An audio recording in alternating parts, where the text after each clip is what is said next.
Well, some politics now, and nominated Senator Gloria Orwoba made a dramatic exit from the Senate chambers this afternoon after refusing to accept what she called a self-incriminating apology, declaring that she could stay without the salary and job. Orwoba walked out of the Senate, signaling her discontent with the apology she felt was inadequate.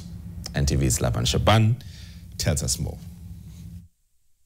Tuesday, March 18, marked the official return of nominated Senator Gloria Orwoba, who had been serving a 30-day suspension since February 12, 2025, after the original 79-day suspension was reduced by the Senate.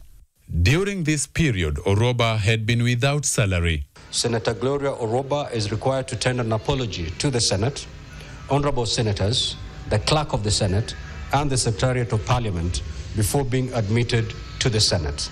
I, Senator Gloria Orwoba, hereby tender my unreserved apology to this Senate.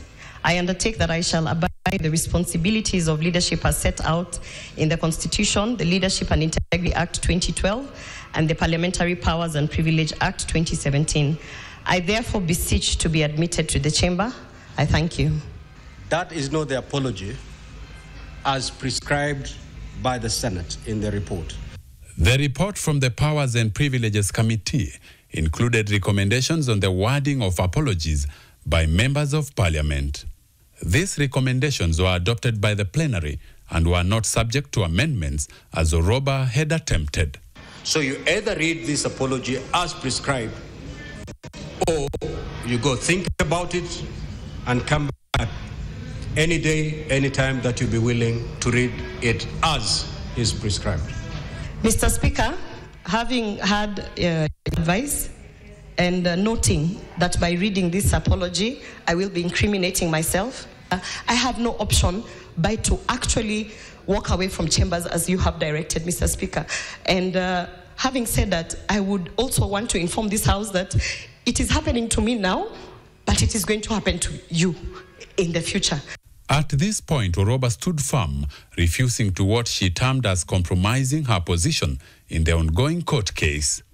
I can stay without the salary, I can stay without the position, Mr. Speaker, and I still continue to say it is unfair that someone who has reported a matter is being taken through this. Thank you, Mr. Speaker.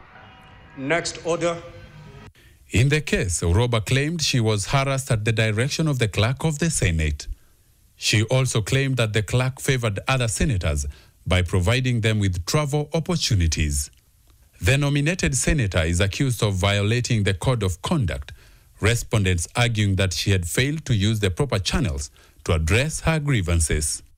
They cited that she exposed matters that touched on Senate business on her personal WhatsApp status. Laban Shaban, NTV.